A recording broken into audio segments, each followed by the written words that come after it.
Good afternoon. आप सभी को राजकिशोरी देवी शिक्षा प्रशिक्षण सेवा संस्थान के इस यूट्यूब चैनल पे आप सभी का स्वागत है। हम इंट्रोडक्शन टू डिसेबिलिटी पूरा पढ़ चुके हैं। इंट्रोडक्शन डिसेबिलिटी के प्रकार सब कुछ इसको कवर कर दिया है मैंने।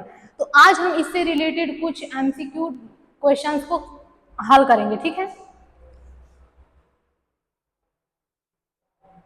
तो पहला हमारा क्वेश्चन है कि विकलांगता के कारण बच्चों के लिए कौन सी शिक्षा पद्धति सबसे प्रभावी होती है। देखिए आप लोग ऑप्शंस, पहला ऑप्शन है नियमित शिक्षा यानी रेगुलर एजुकेशन, विशेष शिक्षा, दूरस्थ शिक्षा, समावेशी शिक्षा।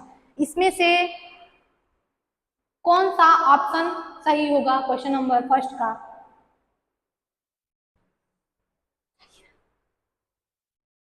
ठीक है, विकलांगता के कारण बच्चों के लिए कौन सी शिक्षा पद्धति सबसे प्रभावी होती है।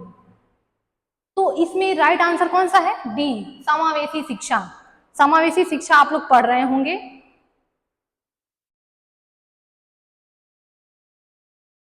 ऑटिज्म स्पेक्ट्रम डिसऑर्डर, ASD, इसका फुल फॉर्म भी पूछ सकता है कभी कभी कि ASD का फुल फॉर्म क्या होता है। तो क्या होता है, ऑटिज्म स्पेक्ट्रम डिसऑर्डर, याद रखिएगा आप लोग। तो कह रहे हैं कि ऑटिज्म स्पेक्ट्रम डिसऑर्डर का कारण क्या होता है।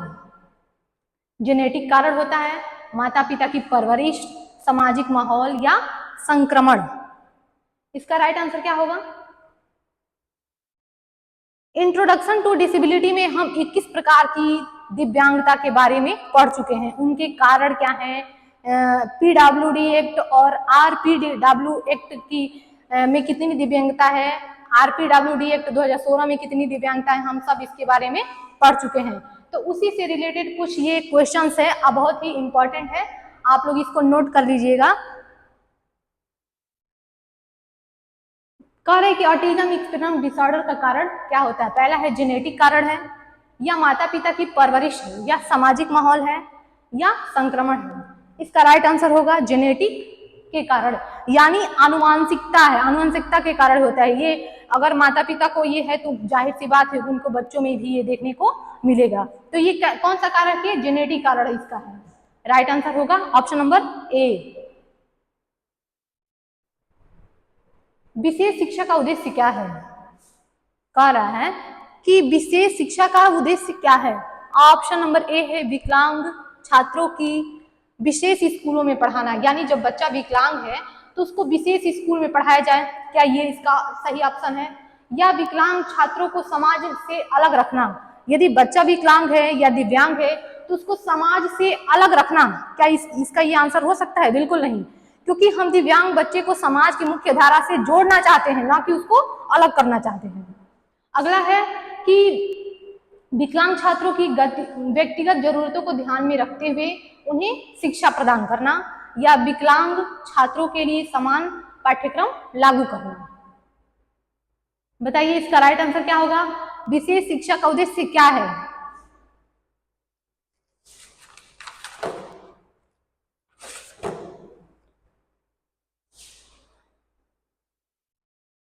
इसका क्या है राइट आंसर, विकलांग छात्रों की व्यक्तिगत जरूरतों को ध्यान में रखते हुए उन्हें शिक्षा प्रदान करेंगे। विकलांग जब बच्चा है तो उसकी व्यक्तिगत जरूरतें क्या है, आवश्यकता क्या है, इस बात को हम ध्यान में रखेंगे और तब जाके उसको क्या करेंगे, शिक्षा देंगे। आगे है संवेदी विकार क्या है, सेंसरी डिसऑर्डर किसे कहा जाता है। सेंसरी डिसऑर्डर यानी संवेदी विकार किसे कहा जाता है। पहला ऑप्शन है सुनने और देखने में कठिनाई, चलने में कठिनाई, बोलने में कठिनाई, मानसिक विकास की में कमी। तो संवेदीय सेंसरी मोटर, जैसे सेंसरी मोटर जो स्किल्स होती हैं वो कौन सी होती है, आंख, कान, नाक। तो इसमें कौन सा, सुनने यानी कान से हम सुनते हैं और आंखों से देखते हैं। तो ये हमारा दोनों क्या है, सेंस ऑर्गन्स है, सेंस ऑर्गन है ना। तो इसका क्या राइट आंसर क्या होगा, सुनने और देखने में कठिनाई। क्वेश्चन नंबर 4 का right answer option number A, सुनने और देखने में कठिनाई। नोट कर लीजिएगा इस सारे क्वेश्चंस को। अब हमारा एक इंपॉर्टेंट क्वेश्चन है, विकलांग बच्चों के विकास के लिए सबसे उपयुक्त योजना कौन सी है। ये जितने भी ऑप्शंस में आपको ये फुल फॉर्म देखने को मिल रहा है, जैसे आईईपी, यूडीएल, आरटीआई और एमटीएस, इसका ये सारे जो फुल फॉर्म है उसको नोट कर लीजिएगा, ये बहुत ही इंपॉर्टेंट है। विकलांग बच्चों के विकास के लिए सबसे उपयुक्त योजना कौन सी है? आईईपी यानी इंडिविजुअलाइज्ड एजुकेशन प्रोग्राम, या UDL universal design for learning, या आरटी रिस्पॉन्स टू इंटरवेंशंस, या एमटीएस यानी multi tiered system of support. इसका राइट आंसर क्या होगा? Option number D, MTSS. ठीक है, नोट कर लीजिएगा इसको। विकलांगता का निदान कितने वर्ष की आयु तक हो सकता है? कह रहा है कि विकलांगता का जो निदान है कितने वर्ष की आयु तक हो सकता है। इसमें कोई उम्र का बाउंडेशन नहीं है, कोई उम्र की बाउंडेशन नहीं है, तो इसमें आंसर क्या होगा? 2 वर्ष, 5 वर्ष, 10 वर्ष या किसी भी आयु में। इसका राइट आंसर क्या होगा? ऑप्शन नंबर डी, इसका निदान हम किसी भी वर्ष में करा सकते हैं, कर सकते हैं। विकलांग व्यक्तियों के अधिकार अधिनियम 2016 के अंतर्गत कितनी विकलांगता की श्रेणियों को मान्यता दी गई है? अब देखिए, मैं आप लोगों से एक बात कहना चाहूंगी कि पीडब्ल्यूडी 1995 में कितनी प्रकार की डिसेबिलिटी थी, ये आपसे पूछ सकता है। तो उसमें 7 प्रकार की डिसेबिलिटी थी, और अगर आरपीडब्ल्यूडी 2016 में कितनी प्रकार की दिव्यांगता थी? 21। नोट कर लीजिएगा इसको। ये हम 21 डिसेबिलिटी को पढ़ा चुके हैं, डिफिनीशंस, इसका कारण, रोकथाम, सब कुछ इसको हम कवर कर चुके हैं। अगर आप लोग नहीं पढ़े होंगे तो प्लेलिस्ट में वीडियो पड़ा है, आप लोग जाके वहां से पढ़ सकते हैं। अगला क्वेश्चन नंबर 8 है कि बौद्धिक विकलांगता, इंटेलेक्चुअल डिसेबिलिटी का मुख्य कारण कौन सा है? इंटेलेक्चुअल डिसेबिलिटी का मुख्य कारण कौन सा है? पहला है आनुवंशिक विकार, मानसिक तनाव, शारीरिक चोट या अस्वास्थ्यकर भोजन। बताइए इसका राइट आंसर क्या हो सकता है कि बौद्धिक विकलांगता यानी इंटेलेक्चुअल डिसेबिलिटी का मुख्य कारण क्या है? क्या आनुवंशिक विकार है, या मानसिक तनाव है, शारीरिक चोट है, या अस्वस्थकर भोजन है? इसमें से कौन सा सही आंसर होगा? ऑप्शन नंबर ए, आनुवंशिक विकार है। यानी जो बौद्धिक इंटेलेक्चुअल डिसेबिलिटी है, जैसे अगर मान लीजिए कि माता पिता थोड़ा दिमाग के हल्के हैं, या उनकी बौद्धिक क्षमता अच्छी नहीं है, तो उनके बेटे पुत्र में भी ऐसी समस्याएं देखने को मिल सकती हैं। इसलिए इसको कौन सा विकार है? आनुवंशिक विकार है। जीन के थ्रू क्या होता है? ट्रांसफर होता है। समावेशी शिक्षा यानी इंक्लूसिव एजुकेशन में किसकी भागीदारी जरूरी होती है? क्वेश्चन नंबर 9 देखिए आप लोग। समावेशी शिक्षा, इंक्लूसिव एजुकेशन अभी हमारा चल रहा है, देखिएगा। ये समावेशी शिक्षा का क्लास रोज डाला जाता है, चलता है, आप लोग देख सकते हैं। इसमें है केवल विशेष शिक्षा द्वारा। क्या समावेशी शिक्षा किसकी भागीदारी जरूरी होती है इसमें? तो क्या केवल विशेष शिक्षक, केवल सामान्य शिक्षक, सामान्य शिक्षक, और दोनों विशेष और सामान्य शिक्षक, केवल माता पिता? इसमें क्या होगा? इसका राइट आंसर होगा दोनों, विशेष और सामान्य शिक्षा। विशेष शिक्षक और सामान्य शिक्षक दोनों आवश्यकता है। क्वेश्चन नंबर 10, विकलांगता से ग्रस्त बच्चों के लिए सबसे महत्वपूर्ण सहायक उपकरण कौन सा है? कह रहे हैं कि विकलांगता से ग्रस्त बच्चों के लिए सबसे महत्वपूर्ण कारण कौन सा है? व्हील चेयर है, या हेयरिंग एड है, या ब्रेल सामग्री है, या सभी है? इसका राइट आंसर क्या होगा? सभी है। अगर बच्चा पैर से विकलांग है तो उसको व्हील चेयर चाहिए। हेयरिंग एड कब चाहिए? जब उसको सुनने में दिक्कत होती है, परेशानी होती है, तो उसको हेयरिंग एड चाहिए। ब्रेल लिपि कब चाहिए? जब बच्चे को दिखाई नहीं देता है, ब्रेल लिपि के माध्यम से बच्चा पढ़ना चाहता है, तब। तो ये जो तीनों है वे किसमें आती हैं? विकलांगता से ग्रस्त बच्चों की सबसे महत्वपूर्ण ये क्या है चीजें हैं, तो ये सभी हो जाएगा। ठीक है। कह रहा है कि दृष्टिबाधित विजुअल इम्पेयरमेंट छात्रों के लिए कौन सी विशेष विधि उपयोगी होती है? श्रवण सामग्री होती है, टेक्सटाइल सामग्री होती है, दृश्य सामग्री होती है या प्रिंटेड बुक्स होती है? कह रहा है कि दृष्टिबाधित छात्रों के लिए कौन सी विशेष विधि? प्रिंटेड बुक्स का क्या मतलब है? जब बच्चे को दिखाई ही नहीं देता है, दृष्टिबाधित है, तो बुक में चाहे कुछ भी प्रिंट किया हो उससे उसको कोई मतलब नहीं है। दृश्य सामग्री क्या है? वह सामग्री जो बच्चा देख सके। तो जब वो दृष्टिबाधित है तो ये दोनों ऑप्शन क्या होंगे? हट जाएंगे। उसके बाद से पहला है कि श्रवण सामग्री या टेक्सटाइल सामग्री, तो दोनों में से क्या होगा आंसर? Option number B. इसका option number B right answer होगा, टेक्सटाइल सामग्री। नोट कर लीजिएगा आप लोग। विशेष शिक्षा का सबसे महत्वपूर्ण सिद्धांत कौन सा है? एकल विधि है, सामान्य शिक्षा विधि है या व्यक्तिगत शिक्षा योजना है या समूह शिक्षा योजना है? राइट आंसर क्या होगा इसका?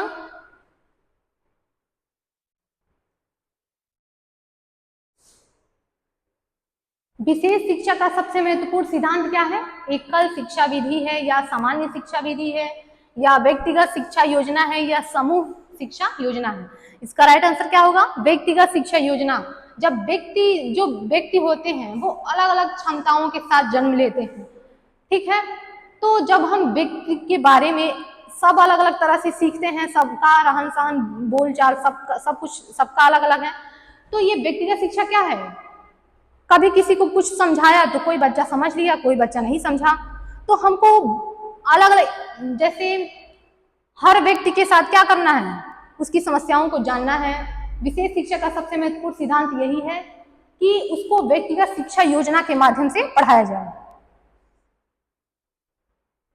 डिसलेक्सिया से प्रभावित बच्चों को किस प्रकार की कठिनाई होती है? ठीक है, तो ऑप्शन नंबर 13 है कि डिसलेक्सिया से प्रभावित बच्चे को किस प्रकार की कठिनाई होती है? ऑप्शन नंबर ए है गणित समझने में। गणित समझने में होती है, तो गणित जो समझने में कठिनाई होती है वो कौन सा डिसऑर्डर होता है? डिसकैलकुलिया। डिसकैलकुलिया में बच्चा क्या करता है? गणित के बारे में नहीं समझ पाता है।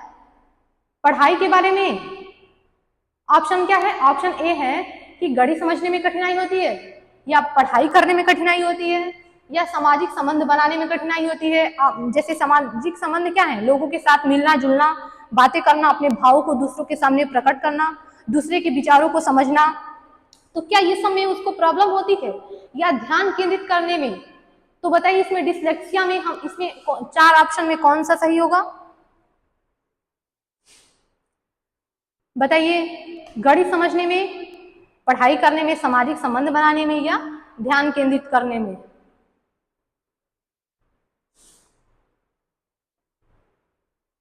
क्या है? पढ़ाई करने में, ठीक है, क्योंकि जब वो पढ़ाई करेगा तो क्या होगा? बोल बोल के पढ़ेगा, तो बोल बोल के जब पढ़ेगा तो उसमें बच्चा क्या करेगा? अब उसके शब्दों को अच्छे से नहीं रख पाएगा, ठीक है, उसमें बोलते टाइम वो क्या करेगा? हंसने लगेगा। ऑप्शन नंबर 14 है कि सुनने की अक्षमता यानी हियरिंग इम्पेयरमेंट से प्रभावित बच्चों के लिए कौन सी तकनीकी उपयोगी है? ऑप्शन नंबर ए भाषण प्रशिक्षण, श्रवण यंत्र, हेयरिंग एड है, दृश्य संकेत है या सभी है? सुनने की अक्षमता है उसे, तो बच्चे के लिए कौन सी तकनीकी सबसे उपयोगी होगी?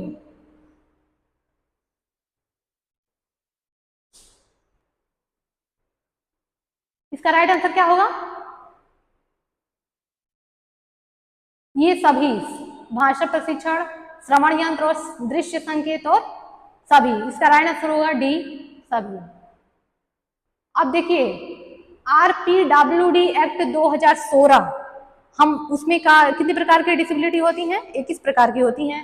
अब इसमें एक और क्वेश्चन है कि विकलांगता अधिनियम यानी PWD person with disability act 1995, disability act 1995 किस उद्देश्य के लिए लागू किया जाता है? ऑप्शन नंबर 1 पढ़िए, विकलांग व्यक्तियों को समझने से अलग करने के लिए, समाज से अलग करने के लिए, विकलांग व्यक्तियों के अधिकारों की रक्षा के लिए या विकलांग व्यक्तियों की विशेष शिक्षा प्रदान करने के लिए या विकलांग व्यक्तियों को नौकरी देने के लिए? बताइए। यानी PWD एक्ट 1995 क्या कहता है, उसका उद्देश्य क्या है?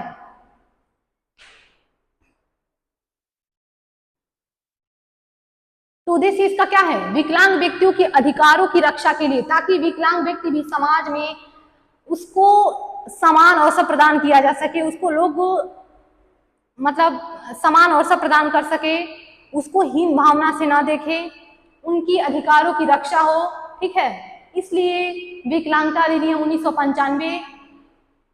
1995 को हटा करके RPWD यानी right to person with disability act 2016 अब इसका स्थान वो ले लिया है। PWD एक्ट 1995 की जगह कौन ले लिया है? RPWD act 2016। तो इसमें कितने प्रकार की डिसेबिलिटी थी? तो इसमें जो डिसेबिलिटी थी वो 7 प्रकार की थी, और जो 2016 एक्ट में आ गया उसमें कितनी प्रकार की डिसेबिलिटी है? तो 21 प्रकार की डिसेबिलिटी है, ठीक है।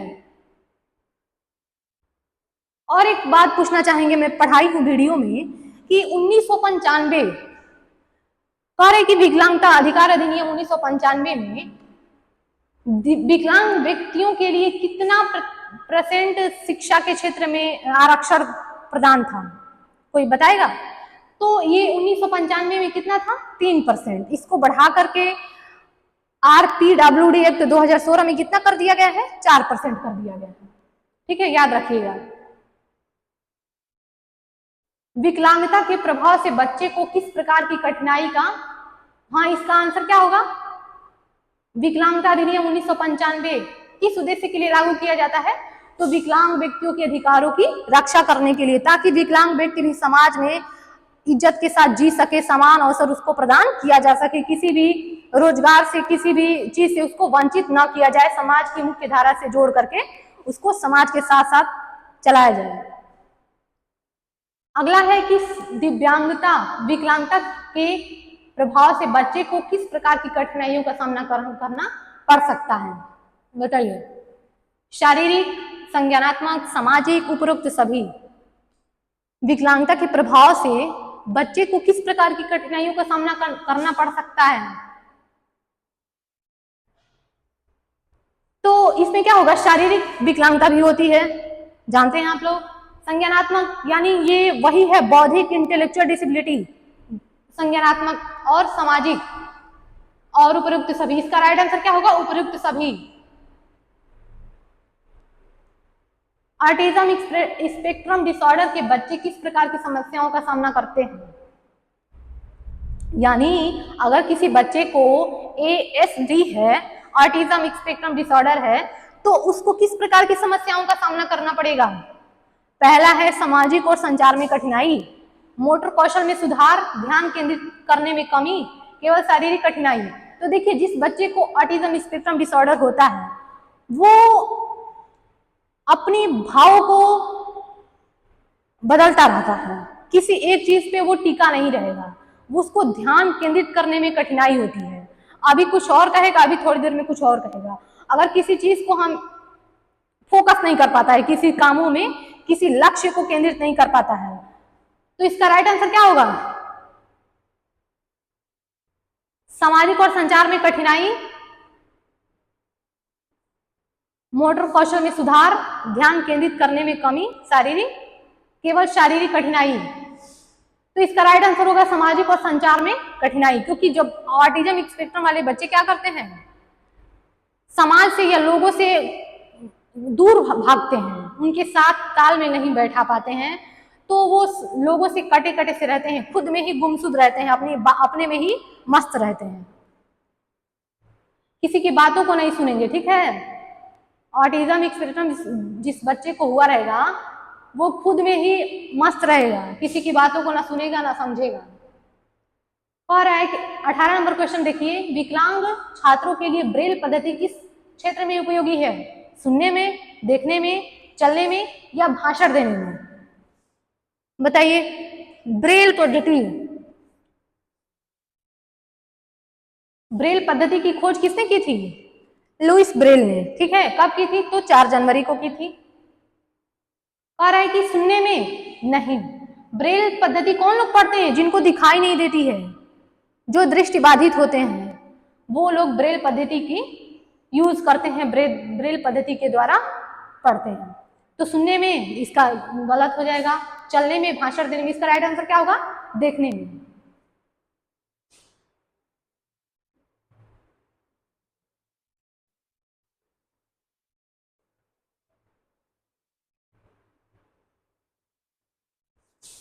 बौद्धिक अक्षमता वाले बच्चों के लिए कौन सी गतिविधि उपयोगी होती है? बौद्धिक अक्षमता यानी इंटेलेक्चुअल डिसेबिलिटी, इंटेलेक्चुअल डिसेबिलिटी वाले बच्चों के लिए कौन सी गतिविधि उपयोगी होती है? शारीरिक खेल, ध्यान केंद्रित करने वाला खेल, संवेदी खेल या सभी? बताइए।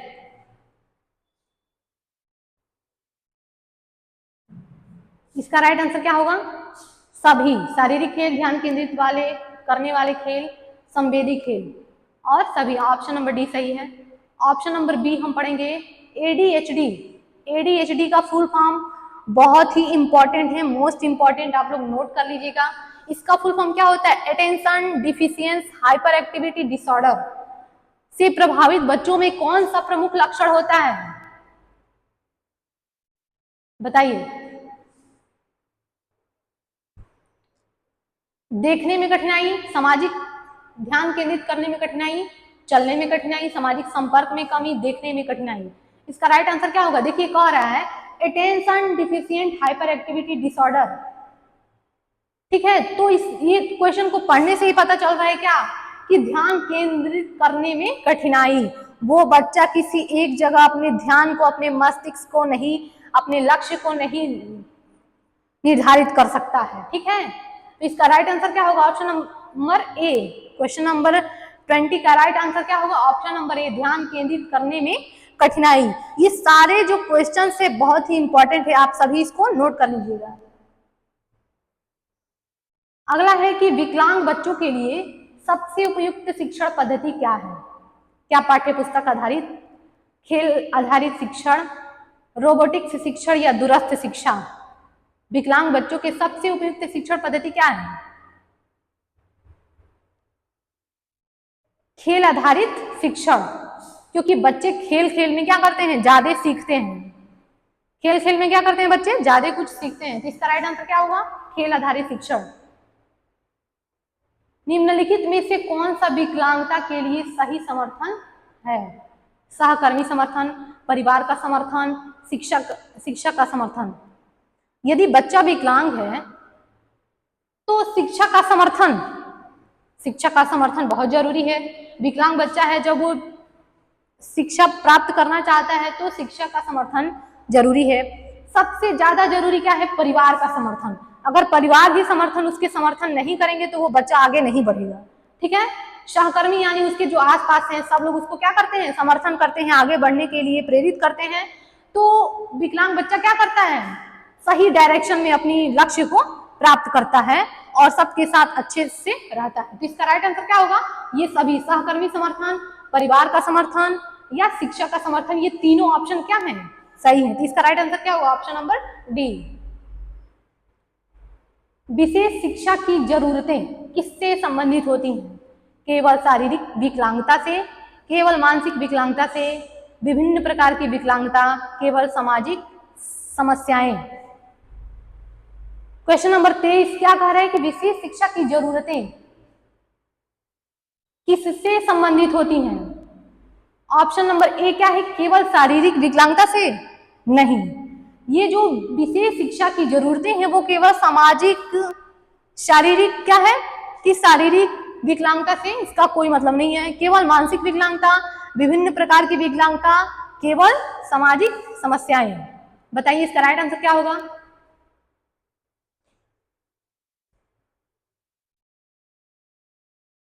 विभिन्न प्रकार की विकलांगता, क्योंकि विभिन्न प्रकार की विकलांगता होती है भाई। 21 प्रकार की डिसेबिलिटी है, आरपीडब्ल्यूडी एक्ट 2016 में 21 प्रकार की डिसेबिलिटी है। तो उस सारी डिसेबिलिटी का अलग अलग क्या है? डिफिनीशन है, अलग अलग डिसेबिलिटी है तो उसको अलग अलग आवश्यकता भी होगी। तो विशेष शिक्षा की जरूरतें किससे संबंधित है? तो विभिन्न प्रकार की डिसेबिलिटी से, विकलांगता से। आगे है कि समावेशी शिक्षा, इंक्लूसिव क्लासरूम, समावेशी कक्षा है, समावेशी कक्षा इंक्लूसिव क्लासरूम में निम्नलिखित में से कौन सा सही है? ऑप्शन नंबर ए, सामान्य और विकलांग बच्चों का साथ पढ़ना, केवल विकलांग बच्चों को अलग से पढ़ाना, या केवल सामान्य बच्चों को पढ़ाना, विकलांग बच्चों के लिए अलग स्कूल। समावेशी शिक्षा क्या कहती है, इंक्लूसिव एजुकेशन क्या कहती है कि वह संस्थान जहां एक ही छत के नीचे सामान्य बच्चे और विशेष बच्चे, दोनों बच्चे एक छत के नीचे पढ़े, वो क्या है? समावेशी शिक्षा है, इंक्लूसिव एजुकेशन है। ठीक है, तो इसमें क्या कह रहा है कि सामान्य और विकलांग बच्चों का साथ पढ़ना, केवल विकलांग बच्चों को अलग रखना, बिल्कुल नहीं, हम विकलांग बच्चों को अलग नहीं रख सकते हैं, उनको सामान्य बच्चों के साथ जोड़ करके आगे बढ़ना है। ठीक है, ताकि वो बच्चा अपने आप को हीन भावना से ना देखे, सामान्य बच्चों से वो सीख सके। ठीक है, अगला है कि केवल सामान्य बच्चों को पढ़ाना, विकलांग बच्चों के लिए अलग स्कूल। विकलांग बच्चों के लिए अलग स्कूल नहीं होंगे। ठीक है, क्योंकि सामान्य और विकलांग बच्चे एक साथ एक छत के नीचे पढ़ते हैं, वही क्या होता है? इंक्लूसिव एजुकेशन, समावेशी शिक्षा। इसका राइट आंसर क्या होगा? Option number A. ठीक है, क्वेश्चन नंबर 25 देखिए, किस शिक्षा प्रणाली का उद्देश्य सभी छात्रों को समान अवसर देना है? ऐसी कौन सी शिक्षा प्रणाली का उद्देश्य क्या है जो छात्रों को समान अवसर प्रदान करती है? विशेष शिक्षा, दूरस्थ शिक्षा, समावेशी शिक्षा या नियमित शिक्षा? बताइए।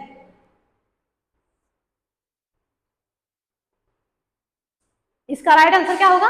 ऑप्शन नंबर ए, विशेष शिक्षा। कह रहे कि शिक्षा में विविधता का क्या अर्थ है? शिक्षा में विविधता का क्या अर्थ है?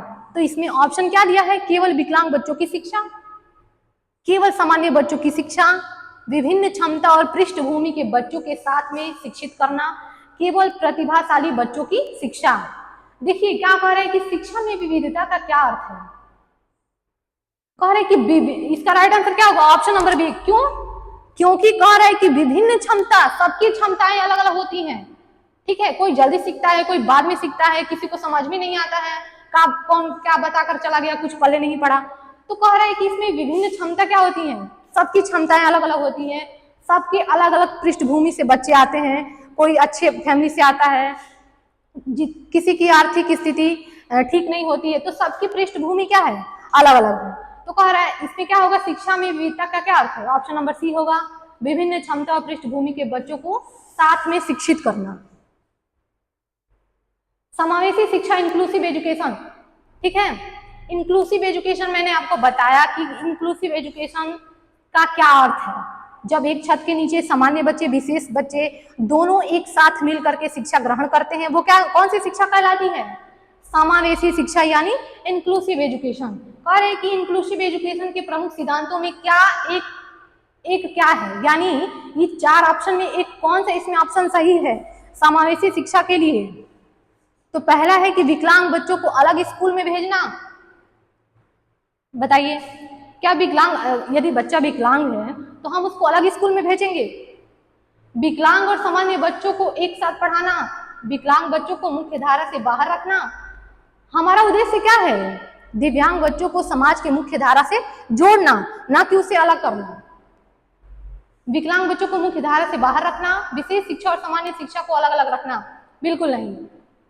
इसका राइट आंसर क्या होगा? विकलांग और सामान्य बच्चों को एक साथ पढ़ाना, यानी दोनों को तालमेल बना करके हम एक छत के नीचे दोनों को एक साथ पढ़ाएंगे, ताकि विकलांग बच्चा भी सामान्य बच्चों के साथ सीख सके। ठीक है,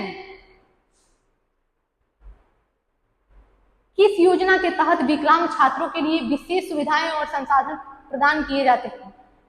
कह रहे कि किस योजना के तहत विकलांग बच्चों के लिए संसाधन और सुविधाएं प्रदान किए जाते हैं? आईईपी, इंडिविजुअलाइज्ड एजुकेशन प्रोग्राम, सामान्य शिक्षा, आरटी, राइट टू एजुकेशन, या कोई नहीं? इसमें से कौन सा सही है? बताइए।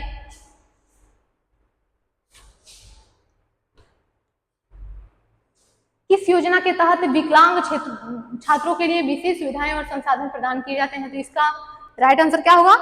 IEP, individualized education programme.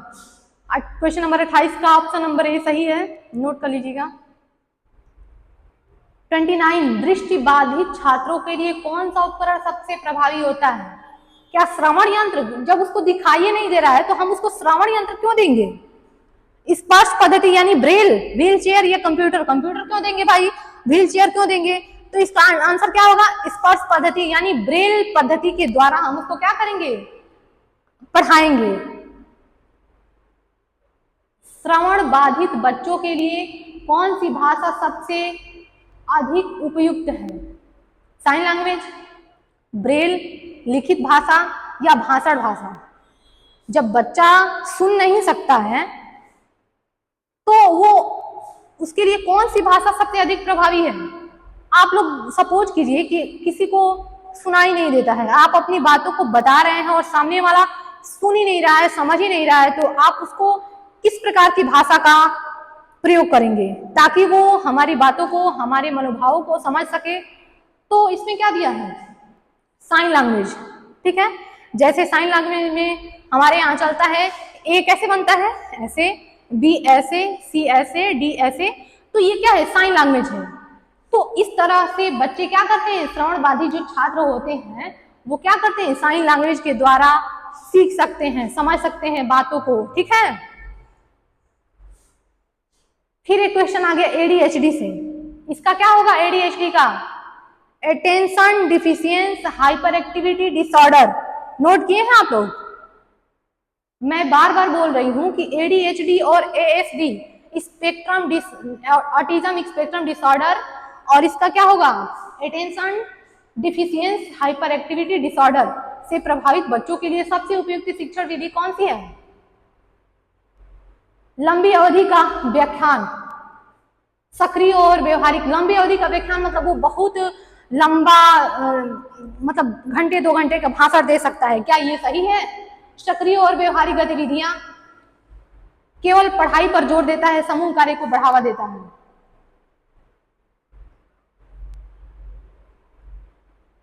इसका राइट आंसर क्या होगा?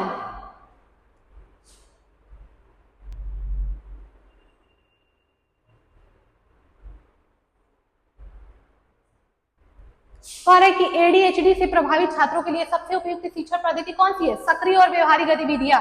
वो सक्रिय एक्टिव तो रहेगा पर अपने ध्यान को किसी एक लक्ष्य पे निर्धारित नहीं कर सकता, अपने लक्ष्य पे टिका नहीं रह सकता। ठीक है, इसका राइट आंसर क्या होगा? केवल पढ़ाई पे जोर देना, समूह कार्य को बढ़ावा देना, लंबी अवधि तक भाषण नहीं दे सकता है। इसका राइट आंसर क्या होगा?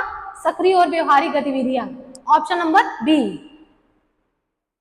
किस योजना के तहत विकलांग व्यक्तियों को रोजगार के अवसर दिए जाते हैं?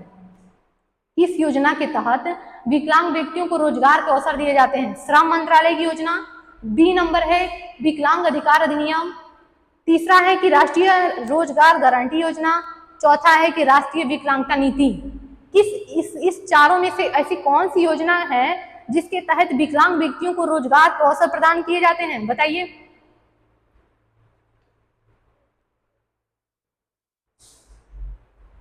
इसका राइट आंसर क्या होगा? राष्ट्रीय विकलांगता नीति। 32 का ऑप्शन नंबर डी, राष्ट्रीय विकलांगता नीति। किस विकलांगता में मानसिक और बौद्धिक विकास में देरी होती है? यानी ऐसी कौन सी डिसेबिलिटी है जिसमें मेंटल और इंटेलेक्चुअल डिसेबिलिटी, जो इंटेलेक्चुअल डेवलपमेंट होता है वो देर से होता है?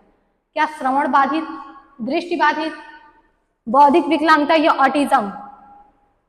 बताइए।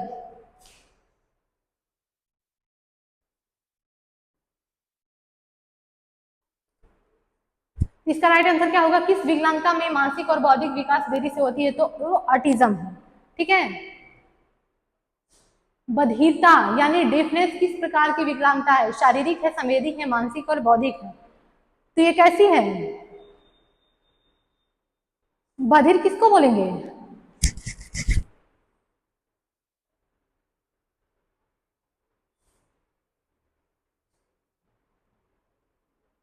कह रहा है कि बधिरता किस प्रकार की विकलांगता है? बताइए। क्या शारीरिक विकलांगता है? नहीं। संवेदीय है, मानसिक है, बौद्धिक है? तो ये कौन सी विकलांगता है? संवेदीय है, क्योंकि सुनना, बोलना, क्योंकि सुनना, देखना, महसूस करना, ठीक है, ये सब क्या है, संवेदीय सेंसरी मोटर में आते हैं, सेंसरी मोटर स्किल्स में आती हैं। तो इसका राइट आंसर क्या होगा, संवेदीय, ऑप्शन नंबर बी। 34 का ऑप्शन नंबर बी सही है। विकलांग बच्चों के लिए प्रभावी शिक्षण का सबसे अच्छा तरीका क्या है? बताइए, विकलांग बच्चों के लिए प्रभावी शिक्षण का सबसे अच्छा तरीका क्या है? उनके सीखने की जरूरतों के अनुसार सामग्री को अनुकूलित करना, उन्हें अलग कक्षा में पढ़ाना, उन्हें सामान्य शिक्षा कक्षा में पढ़ाना, केवल व्याख्यान देना।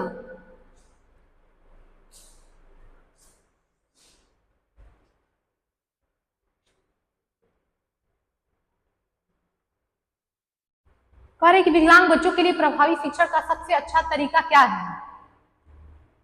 उनके सीखने की जरूरतों के अनुसार सामग्री को अनुकूलित करना, उन्हें अलग कक्षा में पढ़ाना, उन्हें सामान्य शिक्षा कक्षा में पढ़ाना, केवल व्याख्यान देना।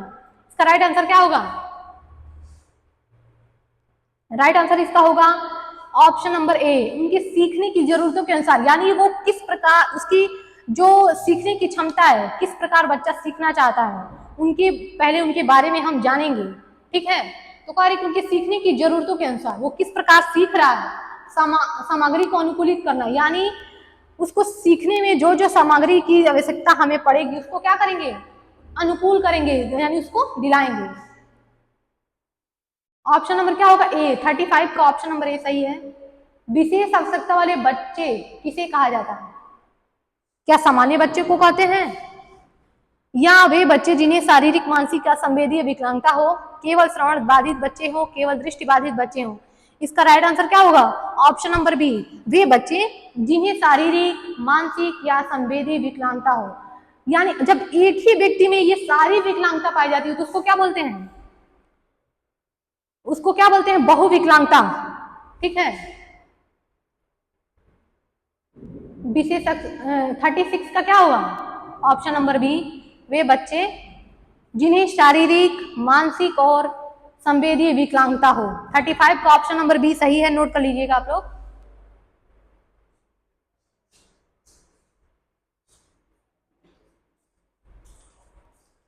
थर्टी 37 क्वेश्चन देखिए, दृष्टिबाधित बच्चों के लिए सबसे प्रभावी शिक्षण सहाय सामग्री कौन सी है?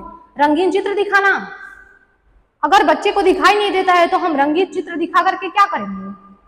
ऑप्शन नंबर दूसरा है वीडियो, वीडियो दिखाकर क्या करेंगे? ब्रेल और श्रवण सामग्री, प्रिंटेड किताबें। इसका राइट आंसर क्या होगा, ब्रेल, क्योंकि श्रवण सामग्री तो नहीं चाहिए लेकिन इस ऑप्शन में है तो इसीलिए ये ऑप्शन सही लग रहा है, क्योंकि इसमें ब्रेल है। जब बच्चे को दिखाई नहीं देता है तो उसको ब्रेल लिपि के माध्यम से, ब्रेल पद्धति के माध्यम से हम उसको शिक्षा देंगे। तो 37 का राइट आंसर क्या होगा, ऑप्शन नंबर सी। विकलांग बच्चों के लिए मल्टी सेंसरी लर्निंग का क्या लाभ है? कह रहे कि विकलांग बच्चों के लिए मल्टी सेंसरी लर्निंग का क्या लाभ है? यह उन्हें केवल श्रवण जानकारी प्रदान करता है, यह उनकी विभिन्न संवेदी क्षमताओं का उपयोग करता है, यह केवल दृश्य सामग्री प्रदान करता है, यह शिक्षकों के लिए आसान बनाता है। बताइए 38।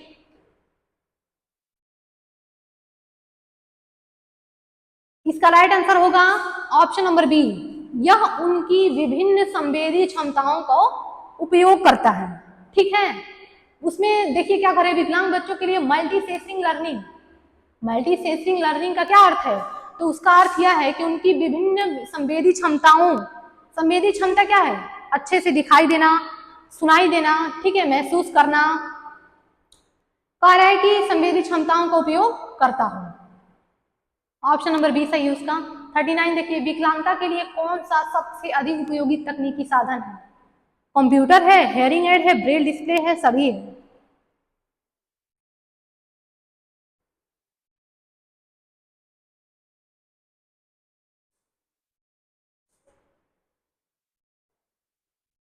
तो इसका राइट आंसर क्या होगा, ये सभी। हम ऑप्शन नंबर बी को यहाँ हटा रहे हैं क्योंकि ये गलत है, कंप्यूटर नहीं होगा, ठीक है। ये क्या होगा, हेयरिंग एड होगा और ब्रेल डिस्प्ले होगा। ये दोनों ऑप्शन सही है, इसलिए इसका क्या होगा, ऑप्शन नंबर डी, कंप्यूटर हम इस ऑप्शन में गलत है, ठीक है, नोट कर लीजिएगा। ऑटिज्म वाले बच्चों के लिए सबसे उपयुक्त शिक्षण रणनीति कौन सी है? यानी जिस बच्चे को ऑटिज्म है तो उसके लिए सबसे उपयुक्त शिक्षण रणनीति कौन सी है? संचरित शिक्षण है या व्याख्यान आधारित शिक्षण है, ग्रुप गतिविधियां हैं, केवल लिखित सामग्री का उपयोग है? क्या है इसका? इसका राइट आंसर होगा ऑप्शन नंबर ए। अगर बच्चे को ऑटिज्म है तो क्या व्याख्यान आधारित शिक्षण, उसको बहुत भाषण, लंबी चौड़ी भाषण दे करके हम उसको शिक्षण नहीं दे सकते हैं। दूसरा है कि ग्रुप गतिविधियां, यानी बहुत सारे ग्रुप में उसको रख के वो नहीं पढ़ पाएगा, ठीक है, केवल लिखित सामग्री का उपयोग करके, ये भी गलत है। इसका राइट आंसर क्या होगा? ए, संचरित शिक्षण। 41 का देखिए, विकलांग बच्चों के लिए सबसे अच्छा तरीका क्या है जिससे वे स्वतंत्र रूप से सीख सके, यानी उनको सीखने में कोई बाउंडेशन ना हो, वो जैसे चाहे वैसे सीख सकता है। इसमें कौन सा सही है? उनको आत्मनिर्देशित गतिविधियों में भाग लेने के लिए प्रेरित करना, या उन्हें हमेशा सहायता प्रदान करना, या उन्हें व्यक्तिगत रूप से पढ़ाना, उनकी समस्याओं को नजरअंदाज करना। कौन सा इसमें सबसे अच्छा ऑप्शन है? तो इसमें सबसे अच्छा ऑप्शन कौन सा है? उनको आत्मनिर्देशित बनाना, खुद के लिए वो निर्णय ले सके, खुद के बारे में सोच सके, स्वावलंबी बन सके और आत्मनिर्देशित गतिविधियों में भाग ले सके, खुद से प्रेरित होकर के वो किसी चीज में भाग ले सके। तो कह रहा है कि उनको आत्मनिर्देशित गतिविधियों में भाग लेने के लिए क्या करना? प्रेरित करना। ऑप्शन नंबर ए, 41 का ऑप्शन नंबर ए सही है।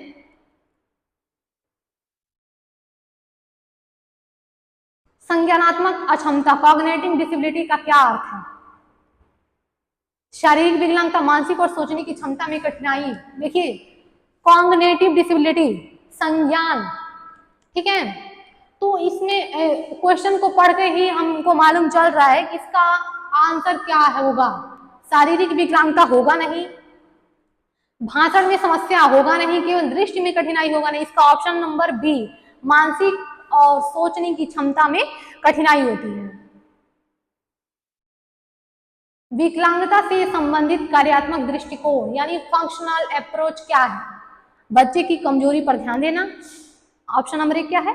क्या बच्चे की कमजोरी पर ध्यान देंगे? बच्चे की क्षमता और क्षमताओं का विकास करना, बच्चे की शिक्षा से बाहर रखना, बच्चे के लिए विशेष विद्यालय। कौन सा ऑप्शन सही है?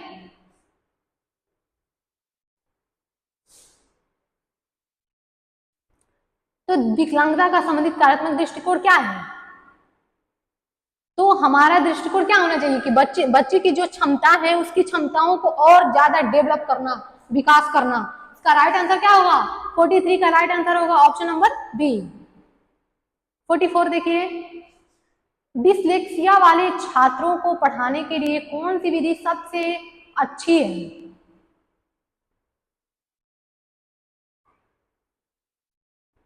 डिसलेक्सिया वाले छात्रों को पढ़ाने के लिए कौन सी विधि सबसे अच्छी है? दृश्य और श्रवण सामग्री का उपयोग, केवल व्याख्यान, केवल लिखित सामग्री देना, कोई विशेष सहायता नहीं। बताइए 44 का।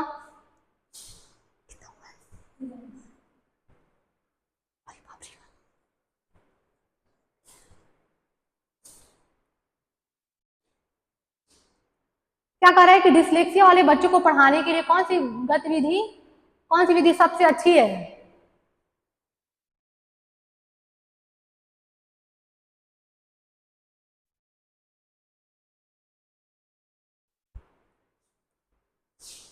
इसका राइट आंसर क्या होगा? ऑप्शन नंबर ए, श्रवण और दृश्य और श्रवण सामग्री का उपयोग। ठीक है, नोट कर लीजिएगा आप लोग। 45 देखिए, विकलांगता अधिनियम 2016 के अनुसार किस आयु तक मुफ्त शिक्षा की गारंटी दी गई है? हम आपसे बार बार बता रहे हैं कि ये जो पीडब्ल्यूडी एक्ट है 1995, यानी पर्सन विथ डिसेबिलिटी एक्ट 1995 और आरपीडब्ल्यूडी यानी right to person with disability act 2016, ये बहुत ही इंपॉर्टेंट है, इससे बहुत ज्यादा क्वेश्चंस आते हैं। ठीक है, तो इसमें क्या कह रहा है कि विकलांगता अधिनियम 2016, इसको आप लोग क्या समझ रहे हैं? आरपीडब्ल्यूडी एक्ट 2016 है, ये कह रहे हैं कि उसके अनुसार किस आयु तक मुफ्त में शिक्षा की गारंटी दी गई है? ऑप्शन नंबर ए 6 से 14 वर्ष, 6 से 18 वर्ष, 3 से 18 वर्ष या 3 से 21 वर्ष। तो इसका राइट आंसर क्या होगा? 6 से 18 वर्ष। ऑप्शन नंबर बी सही है। अगर यहीं पे ये पूछ दे कि क्या सामान्य बच्चों को मुफ्त में शिक्षा देने की कितना वर्ष तक मुफ्त में शिक्षा प्राप्त कर सकते हैं, तो उसका क्या होगा? 6 से 14 वर्ष तक। अगर विशेष शिक्षा में विकलांगता में पूछ दे तो उसमें क्या होता है? 6 से 18 हो जाता है, याद रखिएगा। तो 45 का ऑप्शन नंबर कौन सा सही है? बी, 6 से 18 वर्ष तक। 46 देखिए, विकलांग बच्चों के लिए सहायक सेवाएं सपोर्ट सर्विसेज कौन सी होती हैं? फिजियोथेरेपी, स्पीच थेरेपी, काउंसलिंग या सभी? क्या होगा इसका राइट आंसर 46 का?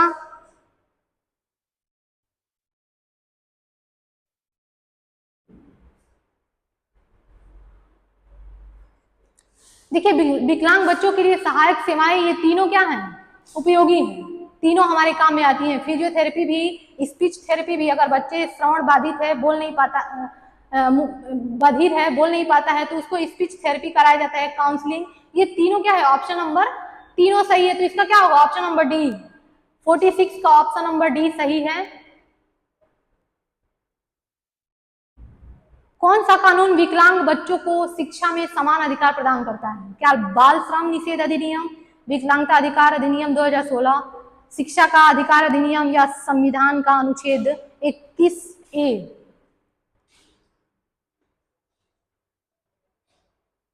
कह कि ऐसा कौन सा कानून है जो बच्चों को शिक्षा में समान अधिकार प्रदान करता है? तो पहले क्या कौन सा करता था?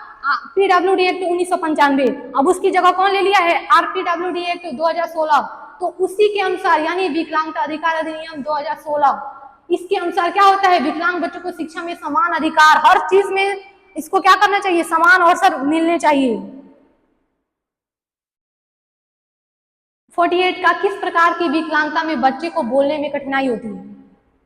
बताइए, क्या ऑटिज्म है, श्रवण बाधित है, बोलने में विकलांगता, दृष्टि बाधित, दृष्टि बाधा, इसमें से कौन सा होगा?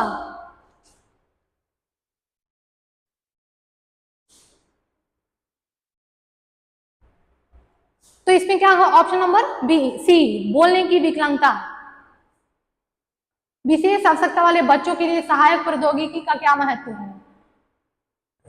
यह उन्हें सामान्य बच्चों की तरफ पढ़ाई में मदद करता है। ऑप्शन नंबर बी, यह उनकी शिक्षा में व्यक्तिगत अनुभव प्रदान करता है। ऑप्शन नंबर सी, यह उन्हें आत्मनिर्भर बनाने में मदद करता है, या ये तीनों?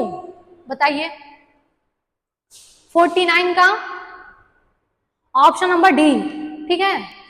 विशेष आवश्यकता वाले बच्चों के सहायक प्रौद्योगिकी जो है वह उन्हें बच्चों के लिए पढ़ाई में मदद भी करता है, उनकी व्यक्तिगत अनुभव प्रदान करता है और उन्हें आत्मनिर्भर बनाने में मदद करता है। तो 49 का ऑप्शन नंबर डी, ये तीनों सही है, ठीक है। समावेशी शिक्षा में विशेष आवश्यकता वाले बच्चों को किस प्रकार से सहायता मिलती है? सहपाठियों का समर्थन, विशेष शिक्षकों का मार्गदर्शन, अनुकूल शिक्षण सामग्री या सभी? बताइए। तो इसका भी राइट आंसर क्या होगा? ऑप्शन नंबर डी, सहपाठियों का समर्थन भी मिलता है। विशेष, मैंने बताया ना कि सहपाठियों का समर्थन, परिवार का समर्थन, शिक्षक का समर्थन, ये सारे क्या होंगे? समावेशी शिक्षा आवश्यकता वाले बच्चों के लिए बहुत ज्यादा आवश्यकता होती है इनको। तो इसका 50 का क्या होगा? ऑप्शन नंबर डी, सभी। विकलांगता किसे कहते हैं? बताइए। शारीरिक और मानसिक कार्यों में असमर्थता, केवल शारीरिक कार्यों में असमर्थता, केवल मानसिक कार्यों में असमर्थता, या कोई नहीं? तो विकलांगता किसे कहते हैं? जो इसमें क्या है? शारीरिक और मानसिक कार्यों में असमर्थता, यानी बौद्धिक डिसेबिलिटी होती है, इंटेलेक्चुअल डिसेबिलिटी होती है, वो मानसिक होती हैं, और जो पैर से या मतलब जो शरीर से विकलांग होता है वो शारीरिक होती हैं। तो ये दोनों होती हैं, शारीरिक और मानसिक कार्यों में असमर्थ, यानी वो शारीरिक, उसके शरीर और मानसिक कार्य करने की क्षमता में क्या होती है? असमर्थता पाई जाती है। तो 51 का राइट आंसर क्या होगा? Option number A. आप 52 देखिए, निम्नलिखित में से कौन शारीरिक विकलांगता का उदाहरण है? आंशिक या पूर्ण दृष्टिहीनता, लकवा जिसको पैरालिसिस बोलते हैं, बधिरता, सुनने में की कठिनाई, बोलने में कठिनाई। तो देखिए इसमें कौन सा पूछा है? शारीरिक विकलांगता पूछा है। तो इसका शारीरिक विकलांगता में क्या होगा? लकवा। जिसको पैरालिसिस बोलते हैं, जो एक पैर में होता है, ठीक है, एक साइड होता है। तो ये शारीरिक विकलांगता है। तो इसको 52 का राइट आंसर क्या होगा? ऑप्शन नंबर बी, लकवा, जिसको क्या बोलते हैं? पैरालिसिस भी बोलते हैं। 53 देखिए, जब व्यक्ति को 2 या अधिक प्रकार की विकलांगता होती है तो उसे क्या कहा जाता है? तो उसको कहा जाता है मल्टीपल डिसेबिलिटी, ठीक है। जब किसी भी व्यक्ति के अंदर 1 से 2 या 2 से अधिक प्रकार की डिसेबिलिटी होती है तो उसको क्या बोला जाता है? बहुविकलांगता। इसका राइट आंसर क्या होगा? Option number C, multi disability. 53 का ऑप्शन नंबर सी क्या है? राइट आंसर है। श्रवण विकलांगता का मतलब क्या है? व्यक्ति को दृष्टि संबंधी समस्या हो। क्यों? जब उसको श्रवण ये विकलांगता पूछ रहा है तो देखने में संबंधी समस्या क्यों होगी? व्यक्ति को सुनने में कठिनाई हो, व्यक्ति को बोलने में कठिनाई हो, व्यक्ति की मानसिक स्थिति में कमजोर हो। तो इसका राइट आंसर क्या होगा? ये तो कोई भी बता सकता है। क्या होगा? व्यक्ति को सुनने में जब कठिनाई होती है उसी को श्रवण विकलांगता कहा जाता है। अब लास्ट क्वेश्चन है 55 कि मानसिक विकलांगता किस प्रकार की विकलांगता में आती है? ये भी बहुत सिंपल है, बहुत इजी है। मानसिक विकलांगता किस प्रकार की विकलांगता में आती है? क्या शारीरिक? मानसिक जब पूछ रहा है तो शारीरिक क्यों आएगा? ठीक है, मानसिक, संवेदी या बौद्धिक। तो इसका राइट आंसर क्या होगा? ऑप्शन नंबर बी, मानसिक। ठीक है, तो यहीं पे हमारे क्वेश्चन समाप्त होते हैं। मिलेंगे फिर अगले सेशन में, तब तक के लिए धन्यवाद। अपना ख्याल रखिए, पढ़िए अच्छे से, ठीक है। उसके बाद ये HI का फर्स्ट पेपर हम इंट्रोडक्शन टू डिसेबिलिटी पूरा पढ़ा दिए हैं, प्लेलिस्ट में जाकर के आप लोग अच्छे से पढ़ सकते हैं। उसके बाद मैंने ये 55 क्वेश्चंस जो MCQ कराए हैं उसको आप लोग नोट कर लीजिएगा, अच्छे से पढ़ लीजिएगा। मिलते हैं अगले क्लास में, तब तक के लिए धन्यवाद।